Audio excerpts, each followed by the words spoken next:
Berhags. Island. Patay ng dahon para sa ubo. What? Dahon o yung ano niya, bulaklak? Yung What are you bulaklak niya talking para sa about, ubo at Berhag, ano yung pangalan ng bulaklak na to? sa katawan. Yun ang hindi ko natanong. So, sa isang baso daw, 7 piraso. So, patay 1, 2,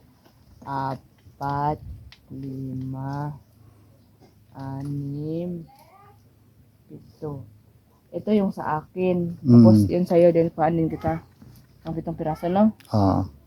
Berhags. Ano yung ano niya, nakakatulong ito sa katawan? Para saan? Para sa 3, para sa ubo. ubo lang? 4, 5, para sa ubo at yung kung meron kang nararamdaman sa katawan na hindi maganda, ganun. Oh. Katulad ng 2, 3, 4, 5, 6, 7. Katulad na isang natin ka or masama pakiramdam mo, nakakatulong to pang cleanse ng katawan. Wow. Tapos saan yung liso niya?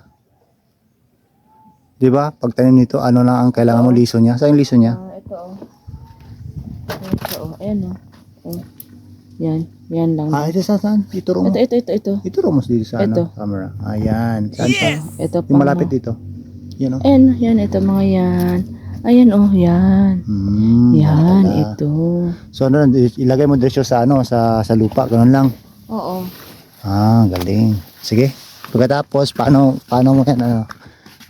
mo ilagay diretso sa mainit na sa tubig, ganun lang. Hindi na siya pakuluan, no? Wait na. Hugasan muna natin. Hugasan muna natin.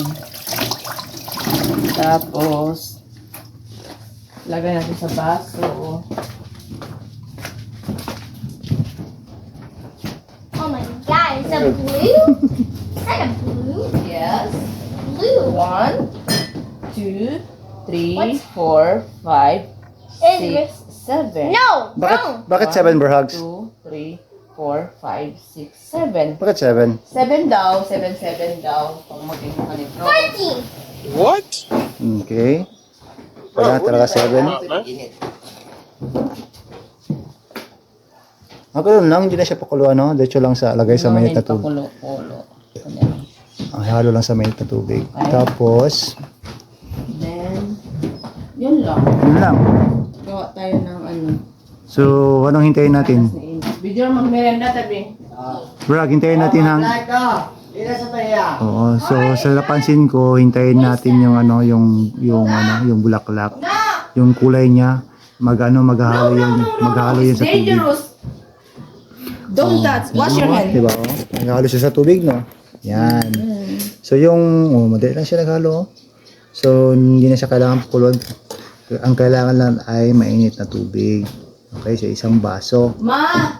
And Okay, makauso so kanang umaga, ginom ako ganito. So, yan, may kulay yan. Hanggang yung ito, pwede mo itong gamitin pag mag-inom ka. Tapos, pag maubos na yung tubig, lagay mo agad ng, habang may kulay pa yung bulaklak na yan. Okay, pag maubos na yung tubig, pwede mo lagyan ulit ng mainit na tubig, tsaka mainom ka ulit. Hanggang mawala yung kulay ng bulaklak. Berhags, no? Yung kulay ng bulaklak lang, no? Ibig sabihin yan, pag may kulay pa, pwede mo pagamitin ulit. pwede pagamitin ulit, no? Kasi parang first time ko pa na nakita ganitong bulaklak eh. Hindi ko alam kung ano yung pangalan niya. Sana naman may makapag sabi o kung anong pangalan ng bulaklak na to. You put the cup there? Okay, thanks for watching. Okay. Thank you, Berhags.